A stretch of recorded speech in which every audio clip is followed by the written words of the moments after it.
Ya, kita yakin bahwa saat muda itulah peluang penting untuk mengenal negeri. Jadi saya saat itu berpikir, kalau di saat muda saya tidak tahu negeri saya sedetail-detailnya, terus bagaimana saya akan berbuat?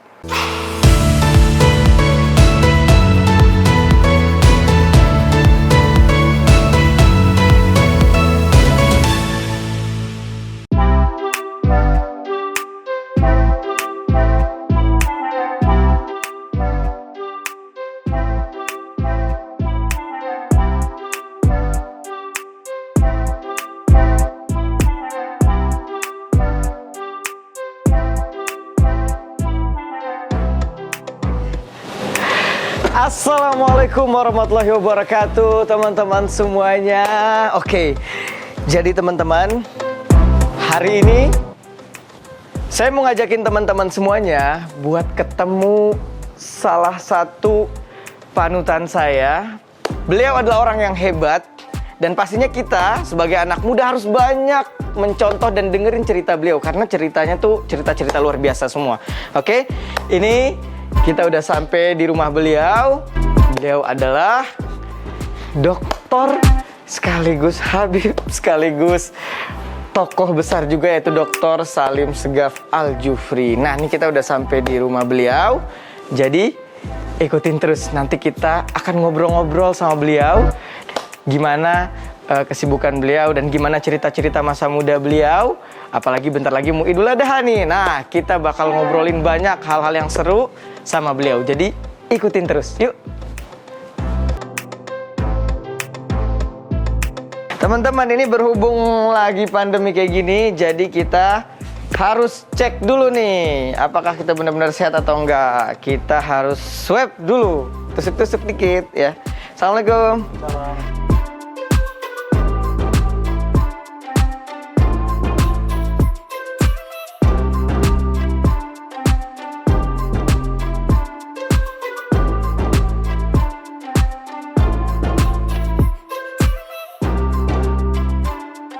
Nah, udah jadi teman-teman. Ini dia. Ya. Negatif. Asik. Dok, makasih dok ya. Oke, ini boleh saya bawa? Silakan. Oke, tapi saya nitip dulu deh. Saya nitip dulu mau ke dalam. Makasih dok ya. Oke, teman-teman, kita udah swab tadi. Nah, sekarang udah nggak sabar banget nih. Syakir mau langsung ngobrol sama Dr. Salim Jufri. Karena kenapa Syakir ngefans juga sama beliau? Karena beliau adalah seorang politikus juga dan seorang dokter juga, pernah jadi Menteri Sosial Republik Indonesia juga, dan beliau Masya Allah sangat-sangat perhatian dengan Islam dan juga dengan masyarakat. Jadi teman-teman, kita akan kulik, kita akan cari tahu apa-apa yang kita belum tahu dari Dr. Salim Jufri. Oke? Let's go.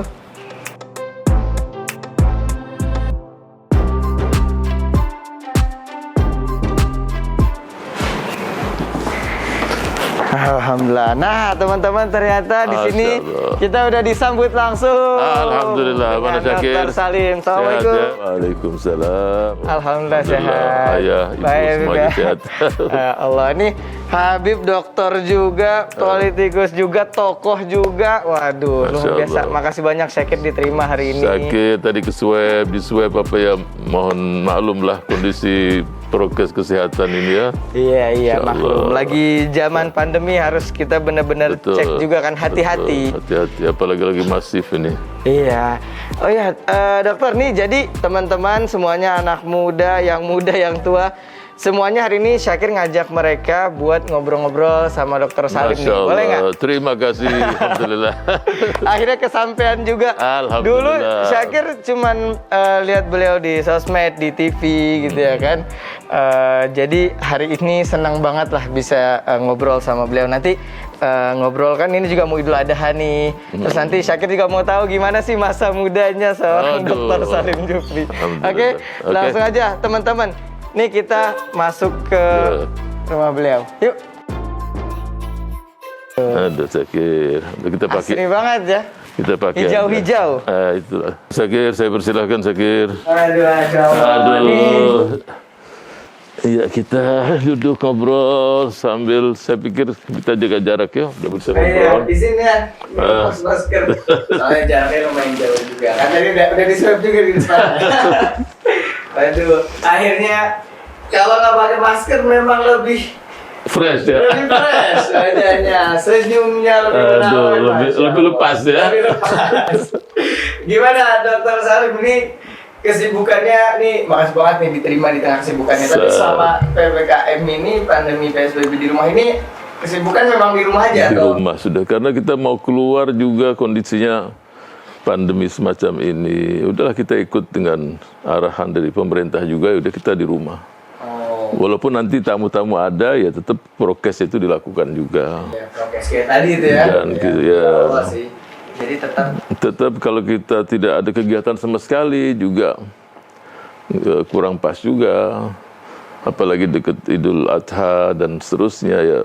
Zoom, online tuh kita lakukan. Oh, jadi semua kegiatan secara daring ya, secara online ya? Betul. Aduh, Masya Allah. Nih bener banget tadi apalagi kata Dokter Salim bentar lagi nih Idul Adha. Kenapa pas banget mau Idul Adha? Ya aduh. Kenapa menurut Dokter Salim gimana tanggapan sikap kita nih kan? Sebenarnya ya mungkin kita yang di atas kan aman-aman aja nih. Betul. Tapi kan yang di bawah rakyat tuh gimana ketika PPKM ini?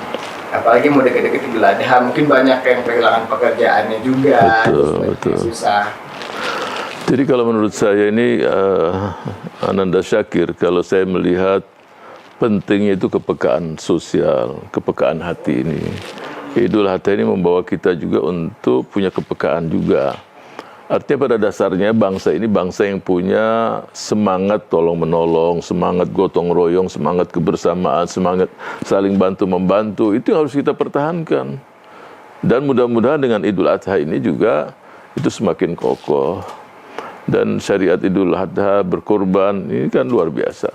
Nah, iya apalagi mau Idul Adha. Nah, ini kan banyak yang pasti pengen Idul Adha tapi bingung nih kan. Soalnya baru kali ini nih Idul Adha ada di rumahnya masing-masing. Tapi sebelum kita ngomongin Idul Adha, Dokter Syakir kepo nih, anak-anak muda kita kepo juga.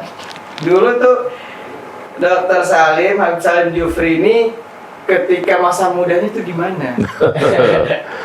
Iya, masa muda ya sama seperti anak-anak muda juga. Semangat belajar memang luar biasa, ingin keluar negeri waktu itu. Sehingga saya berangkat ke Madinah University masih usia 18 tahun. Oh, jadi ke Madinah. Ya, betul. Terus kemudian pulang? Pulang, S1, S2, S3 di Madinah. Selesai pulang saya ke Indonesia. Memang semangat untuk kembali ke negeri, ke Indonesia itu besar. Yeah. Karena kita merasa bahwa kita harus mengambil bagian di negeri ini untuk membawa kepada perubahan yang bagus, yang positif untuk bangsa dan negara kita. Karena kakek ya punya lembaga pendidikan yang tersebar di Indonesia bagian timur, sekarang 1.300 sekian. Ya kita Al-Khairat ya kita melanjutkan. Dan dari situ dan bergandengan tangan dengan seluruh anak-anak muda saat itu, bahkan saat-saat muda kita sudah ke pedalaman Papua saat itu. Ya kita yakin bahwa saat muda itulah peluang penting untuk mengenal negeri. Jadi saya saat itu berpikir, kalau di saat muda saya tidak tahu negeri saya sedetail-detailnya, terus bagaimana saya akan berbuat? Tidak mungkin melakukan perubahan kecuali peta negeri ini jelas. Tahu betul saya suku-suku, bahkan di pedalaman Papua, di Lembah Balim, kita berangkat dengan pesawat, bukan pesawat, dengan pesawat Hercules ya saat itu kan nggak ada. Nah itu kan dari Madinah kenapa?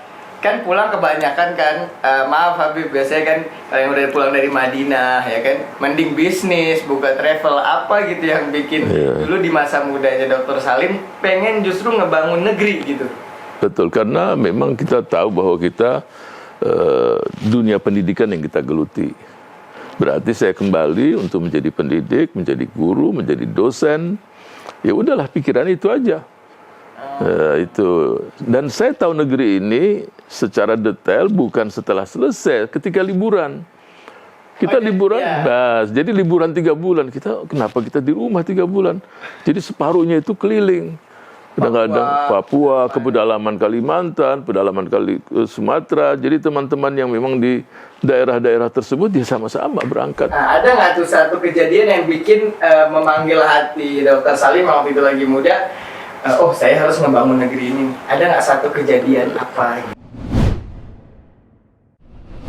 Saya kira nggak heran kalau dari semenjak masa kuliahnya Dr. Salim udah suka bersosial, makanya dulu pernah jadi Menteri Sosial juga. Menteri Sosial. Tapi ya, yang menarik Dr. Salim saya kira punya satu momen yang saya kira geleng-geleng kepala.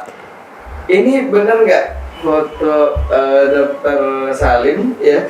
Ini pas udah jadi Menteri Sosial, tapi tidurnya di gubuk. Ini gubuk atau musola nih? Kita lihat dulu kamera.